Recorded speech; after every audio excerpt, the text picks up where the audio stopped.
प्यारे बच्चों, आप सभी का बहुत बहुत वेलकम। ए ऑनलाइन सोल्यूशन पे आपका सवाल आ रहा था बच्चों कि सर जून से कैसे पढ़ाई करनी है। तो ये वीडियो मैं कुछ आइडिया आपको दे रहा हूँ, शायद ये आइडिया आपको हेल्प करेगा जून से पढ़ाई करने का सही तरीका।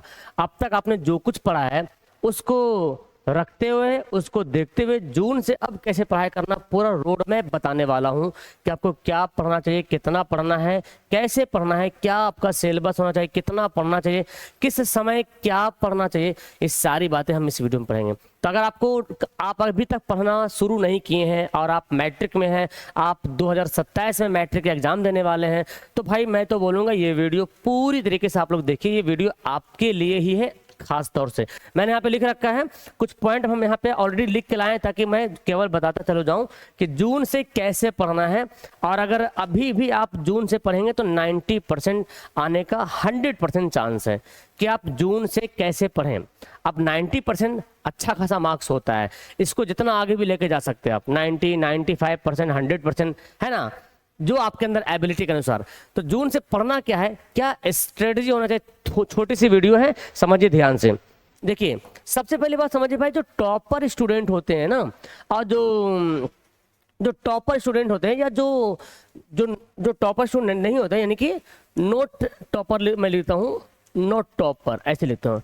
जो टॉपर स्टूडेंट होते हैं, जो टॉपर स्टूडेंट नहीं होता, आखिर खासियत क्या है, क्या खासियत है कि जो स्टूडेंट टॉप कर जाते हैं, क्या खासियत है कुछ स्टूडेंट टॉप नहीं कर पाते हैं। हालांकि टॉप की लिस्ट में कुछ ही स्टूडेंटों को नाम आ पाता है ना, और बहुत ज़्यादा स्टूडेंट का नाम टॉपर लिस्ट में नहीं आ पाता। बहुत से बच्चे जो कुछ नंबर से पीछे हो जाते हैं, कारण क्या हो सकता है। देखिए है तो सेम लगभग, दोनों देखा जाए तो दोनों स्कूल की भी पढ़ाई कर रहे हैं, दोनों कोचिंग में जा रहे हैं, सेम बुक्स भी पढ़ रहे हैं।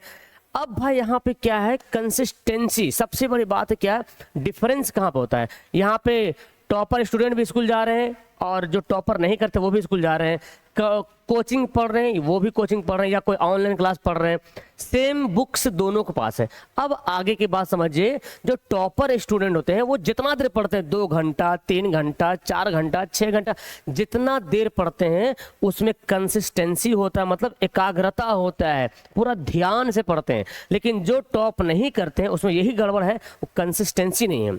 कंसिस्टेंसी मतलब समझिए कि लगातार, मान लीजिए, है ना, और कंसंट्रेशन भी है। जो यहाँ पे मैं लिख दिया कंसंट्रेशन, तो सॉरी, तो कंसिस्टेंसी मतलब हो गया कि लगातार। जैसे कि कोई टॉपर स्टूडेंट एक रूल बनाया है कि मुझे 5 घंटा डेली पढ़ना है, तो डेली 2 घंटा या 5 घंटा, जितना समय फिक्स किया है, तो वो डेली 3 घंटा पढ़ रहा है, डेली 5 घंटा पढ़ रहा है। एक रूल बना लिया भाई हमको 3 घंटा, तो 3 ही घंटा डेली पढ़ना है। अब जो टॉपर स्टूडेंट नहीं करते वो क्या सोचते हैं बच्चों कि भाई हमें एक बार जुनून आता है, किसी का वीडियो देख लिया, मोटिवेशन हो गया, जुनून आ गया, एकदम एकदम फाड़ देंगे धर के, कॉपी फाड़ के कलम तोड़ के लिखेंगे एग्जाम में। तो क्या करता है वो, एकदम पहले दिन में पूरा जोश के साथ आता है, रात भर पढ़ लेता है, 10 घंटा पढ़ लेता है, कल होके पूरा डाउन हो गया, फिर कोई दिन पढ़ाई नहीं किया, दोस्तों के साथ टाइम वेस्ट कर दिया। तो यही है जो टॉपर नहीं करता, उसके अंदर कंसिस्टेंसी नहीं होता है। और लेकिन इसके अंदर क्या है, कंसिस्टेंसी, पढ़ना है तो पढ़ना है, 4 घंटा पढ़ना है डेली, तो 4 घंटा डेली पढ़ना है। ये है डिफरेंट। और क्या है, ये डेली पढ़ते हैं, ये डेली नहीं पढ़ पाते हैं, है ना। कभी 2 घंटा पढ़ा, कभी 3 घंटा, कभी 5 घंटा, कभी एक ही बार 10 घंटा पढ़ लिया, कभी पढ़ा भी नहीं। तो ये है डिफरेंट। और क्या है, इसमें सबसे बड़ी बात है रिवीजन करते हैं। जो टॉपर स्टूडेंट होते हैं वो रिवीजन पे बहुत फोकस करते हैं। जो सिलेबस पढ़ा, जो किताब पढ़ा, जो चैप्टर पढ़ा ना, उसका रिवीजन करते हैं। लेकिन जो टॉपर स्टूडेंट नहीं होता ना, वो पढ़ते तो है सब कुछ, पूरी किताबें पढ़ लेती हैं, पूरी किताबें खत्म कर देती है, लेकिन वो रिवीजन नहीं करते। सबसे बड़ी गलती उसके पास होता है। और सुना आपने, रिवीजन में ही डिवीजन होता है, ठीक है ना। तो रिवीजन बहुत जरूरी है। आप पूरी किताब पढ़ लीजिए, इतनी मोटी मैथ की किताब आप पूरी पढ़ लीजिए, लेकिन इसका रिवीजन नहीं कीजिएगा तो आप एग्जाम में क्वेश्चंस को नहीं हल कर पाएंगे, सोल्व नहीं कर पाएंगे। और सबसे बड़ी बात है कंसंट्रेशन, मतलब एकाग्रता, पूरे ध्यान के साथ पढ़ते हैं। ये जो होते हैं ना, जो टॉपर स्टूडेंट होते हैं, पूरे ध्यान के साथ पढ़ने के समय जब सेल्फ स्टडी करते हैं तो मोबाइल का इस्तेमाल बंद कर देते हैं। अगर मोबाइल है तो उसका नोटिफिकेशन ऑफ कर देते हैं या साइलेंट कर देते हैं, या एक ऐसा समय मुकर्रर करते हैं, ऐसा टाइम फिक्स करते हैं जहां पर पूरा शांत माहौल हो और पूरा ध्यान से पढ़ा जा सके। लेकिन जो टॉपर स्टूडेंट नहीं हो पाते हैं, कुछ नंबर से पीछे रह जाते हैं, उसमें कंसंट्रेशन नहीं होता है। पढ़ने बैठा तो कभी भाई रो रहा, कभी अम्मी बुला रही, है ना, कभी कॉल आ गया दोस्त का, ये सारी बातें।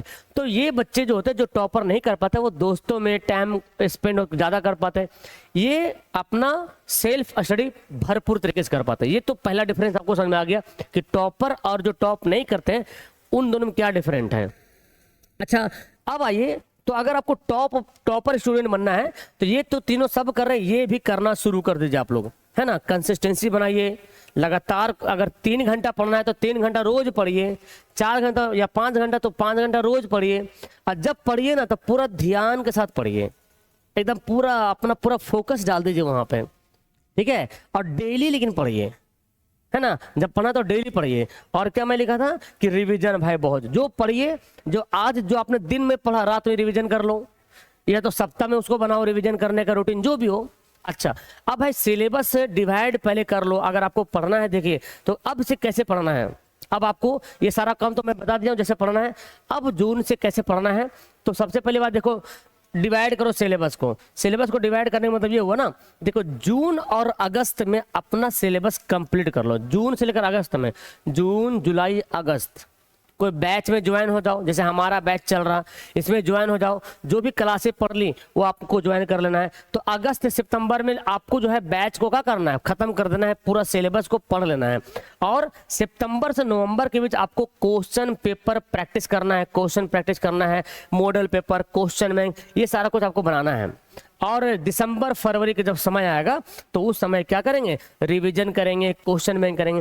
देखो इस महीने को आगे पीछे कर सकते हो, मान लो कि अक्सर जून से अगस्त कंप्लीट नहीं हो पाएगा तो आप जून से सितंबर कर लो या जून से अक्टूबर कर लो, सिलेबस खत्म करने का टाइम, है ना। फिर नवंबर से दिसंबर आप रिवीजन करो, फिर दिसंबर से फरवरी आप प्रैक्टिस करो, मॉडल सेट बनाओ, ठीक है। तो अभी आपके पास भरपूर समय है, आप अपना सिलेबस को इस महीने महीने में डिवाइड कर दो कि कितना महीने में हमारा सिलेबस खत्म होगा, 4 महीना में कि 5 महीना में कि 6 महीना में। अब खत्म होगा फिर उसका रिवीजन करना है, ये पहले काम करेंगे आप लोग। फिर क्या है, डेली का एक रूटीन बनाइए। आपको अगर करना है, अच्छा से नंबर लाना है तो रूटीन बनाइए। बिना रूटीन का कुछ नहीं होगा, हम जानते हैं रूटीन फॉलो नहीं हो पाता है, लेकिन रूटीन बनाओगे तो एक जिम्मेदारी आ जाता है, अरे भाई कुछ तो भाई अगर आपने रूटीन का 10% भी फॉलो कर लिया, जब कुछ नहीं पढ़ रहे थे अब रूटीन बनाया तो 10% पढ़ना शुरू कर दिए, वैसे धीरे धीरे हैबिचुएट होना है, हैबिट बनेगा और जो है आपका पढ़ाई सही से हो पाएगा। तो इसलिए मैंने एक ऐसे नॉर्मली बता रहा हूँ मैं एक साइंटिफिकली टैप से कि मॉर्निंग में आप थ्योरी वाला सब्जेक्ट पढ़ो, मतलब जो याद वाद करने वाला होता है ना वो पढ़ो, या कोई आपको जैसे चैप्टर पढ़ना है, रीडिंग करना है तो मॉर्निंग में क्योंकि जो पढ़ोगे ना दिमाग में ज़्यादा घुसेगा। याद करने की बात हो, थ्योरी सब्जेक्टिव क्वेश्चन याद करने का, लघु और दीर्घ, वो सुबह में कर लो। आप टाइम निकालो, जिस टाइम आपका टाइम है आप देखो, है ना। दोपहर का समय जो आपको मिलता है उसमें आप मैथ प्रैक्टिस करो, मैथ पढ़ो भाई दोपहर में। दोपहर में होता है कि नींद वगैरह ज़्यादा आती है, तो मैथ बनाओगे ना तो नींद नहीं आएगी। बोले सर मैथ बनाते तो भी नींद आती है, ठीक है। तो मैथ बनाओ, मैथ प्रैक्टिस करो, ठीक है ना। और क्या है, इवनिंग जब शाम का हो जाए तो साइंस का रिवीजन करो, साइंस को पढ़ो। और रात हो जाए ना तो रात में क्या करना है, सोने से पहले आपको टेस्ट वगैरह, एमसीक्यू टेस्ट दे देना है, मॉक टेस्ट दे देना है, या प्रीवियस ईयर क्वेश्चन है, मॉडल पेपर है, उसको बनाना है, ठीक है। तो ऐसे आप 4 अगर सोचो 1 घंटा सुबह पढ़ोगे, 1 घंटा इसमें पढ़ोगे, अगर 1-1 घंटा सब जगह टाइम दे दिया, 4 घंटा आप दिल पे हाथ रख के बताइए, 4 घंटा डेली पढ़ते हैं? बहुत कम बच्चा जो 2 घंटा भी नहीं सही से पढ़ पाते।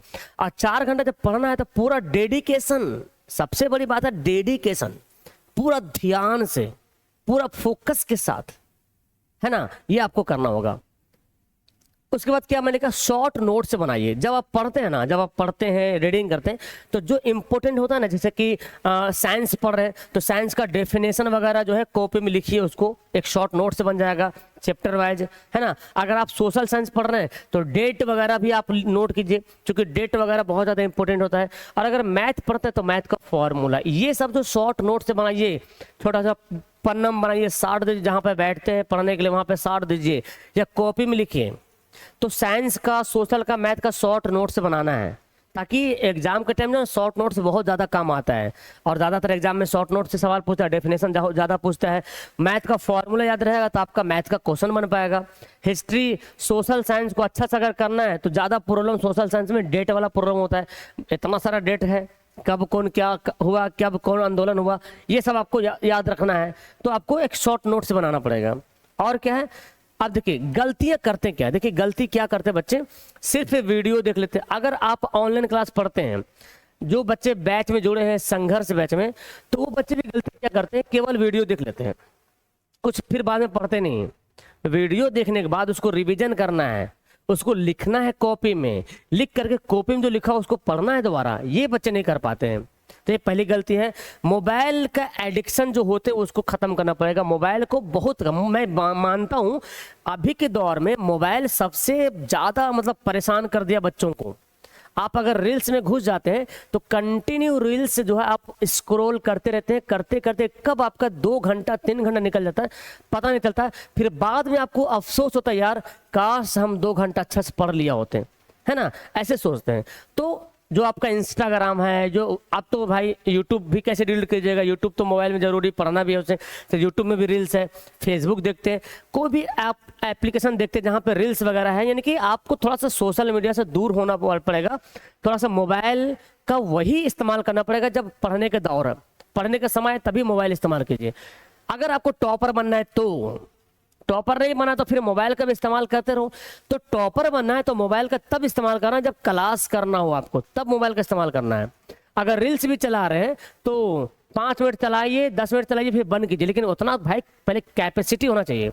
मैं अपने आप को मैं खुद ही कंट्रोल नहीं कर पाता हूँ। जब मैं रील्स में घुसता हूँ तो पता चलता है 20 मिनट कैसे हो गया, आधा घंटा कैसे पार हो गया, अरे भाई बहुत टाइम वेस्ट हो गया। तो आप तो भाई बच्चे हो, हम आपको बता रहे तो मैं कंट्रोल नहीं कर पा, आप तो बच्चे ही हैं, आपको बहुत ज्यादा कंट्रोल करना होगा क्योंकि एग्जाम आपको देना है बेहतर तरीके से, ठीक है ना। तो मोबाइल का एडिक्शन थोड़ा कम कीजिए, मतलब बहुत ज्यादा कम कीजिए, जहां पर इस्तेमाल है वहीं। और क्या है, रिवीजन ना करना, ये भी प्रॉब्लम बच्चों का है। मैं शुरू में बताया कि रिवीजन नहीं करते हैं, तो जो पढ़ते हैं ना उसका रिवीजन कीजिएगा। और सेल्फ स्टडी टाइम में मोबाइल यूज ना करें, ये भी बात है। मतलब जब सेल्फ स्टडी करते हैं ना, जैसे मैं वीडियो पढ़ते हैं तो मोबाइल का इस्तेमाल होगा, जब यूट्यूब में पढ़ते हैं तो मोबाइल का इस्तेमाल होगा। लेकिन जब आप खुद से पढ़ रहे हैं, कॉपी में जो लिखे हैं, मैथ बना रहे हैं, साइंस को याद कर रहे हैं, वहां पर मोबाइल या तो अपने से दूर कर दीजिए। अब लगता है सर अपना पर्सनल मोबाइल कैसे दूर कर दे, कोई देख लेगा तो उसको साइलेंट कर दीजिए, है ना। किसी का कॉल आए पहले पढ़ लीजिए फिर कॉल देखिए, एकदम इमरजेंसी कॉल आए तो देखिए, तो वो आपको डिसाइड करना है कि क्या करना है हमें। तो मोबाइल को थोड़ा सा दूर करना होगा, self study time. Subjective wise अब आपको रणनीति बनाना पड़ेगा, सब्जेक्ट वाइज रणनीति आपको बनाना पड़ेगा। सब्जेक्ट वाइज कि भाई देखो हर सब्जेक्ट को पढ़ना है आपको, मैथ ही पढ़ना है, साइंस ही पढ़ना है, सोशल पढ़ना है, आपका जो लैंग्वेज है हिंदी संस्कृत उर्दू इंग्लिश सबको पढ़ना है। तो आप ना ऐसा रूटीन बनाओ जो डेली हर सब्जेक्ट को टच करे। रोज आपको मैथ पढ़ना है, रोज साइंस, रोज सोशल, रोज लैंग्वेज, आप आधे ही घंटे पढ़ो लेकिन डेली पढ़ो सब सब्जेक्ट को। जो आपका मैथ है, साइंस है, सोशल, लैंग्वेज में 2 सब्जेक्ट आता है तो आप 5 सब्जेक्ट को डेली आपको पढ़ना है, डेली, क्योंकि हर सब्जेक्ट 10 नंबर कैरी करता है। अब हाँ, जो सब्जेक्ट जिस सब्जेक्ट में आप कमजोर है उसको आप ज्यादा टाइम दीजिए, जो सब्जेक्ट आपका आसान है उसमें कम टाइम दीजिए, ठीक है ना। ये आप पे डिपेंड करेगा, सर हम मेरा मैथ बहुत कमजोर है तो मैथ को भाई हम 1 घंटा 2 घंटा बनाएंगे।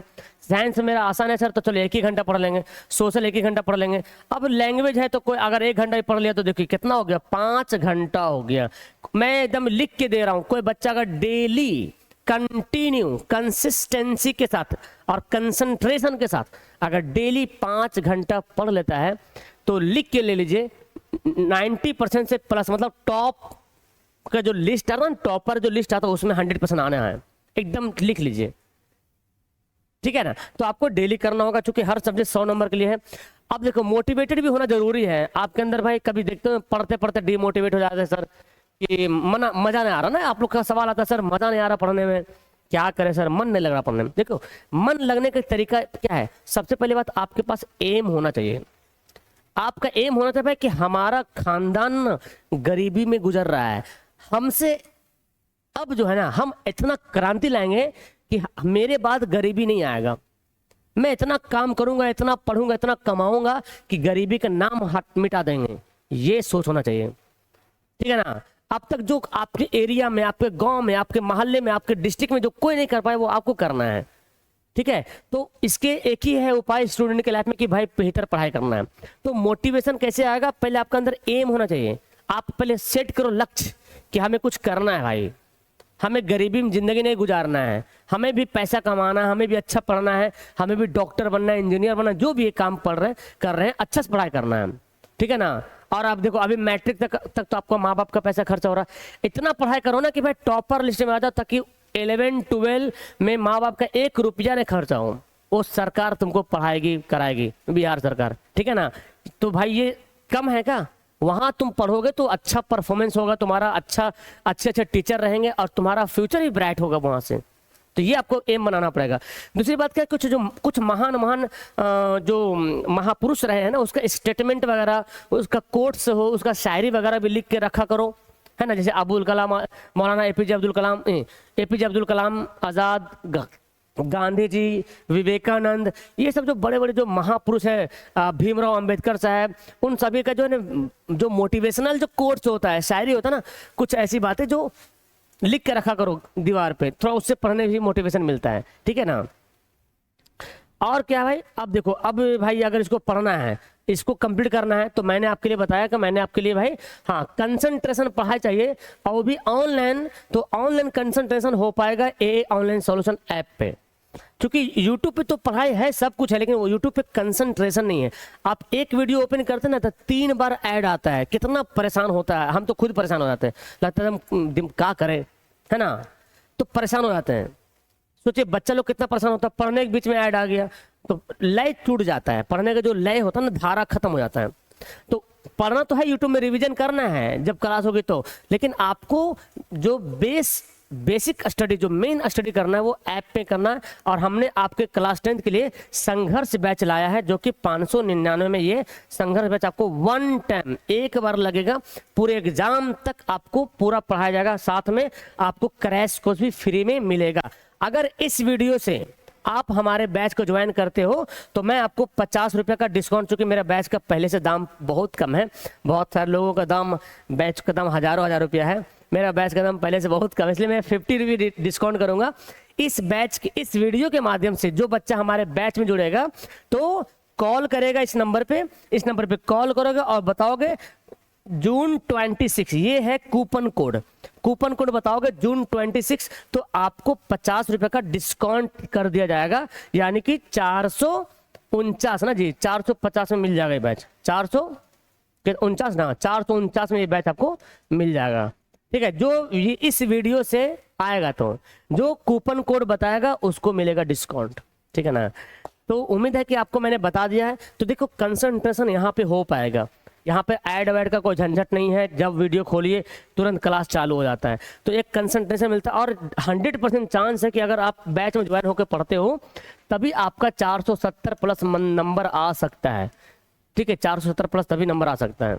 ओके, तो मेरे ख्याल से आपको समझ आ गया हमको कैसे पढ़ना है, क्या करना है। ये वीडियो आपके लिए बहुत ज़्यादा बेनिफिट होने वाला है। तो वीडियो क्लास करते हैं। आपका कोई और क्वेश्चन है नीचे कमेंट कर दीजिएगा, बाकी फिर मैं किसी और वीडियो में मेंशन कर दूंगा। ओके, पहली बार आ रहे तो सब्सक्राइब, लाइक, शेयर वगैरह करते रहिएगा। मिलता हूँ नेक्स्ट वीडियो में। Okay, bye.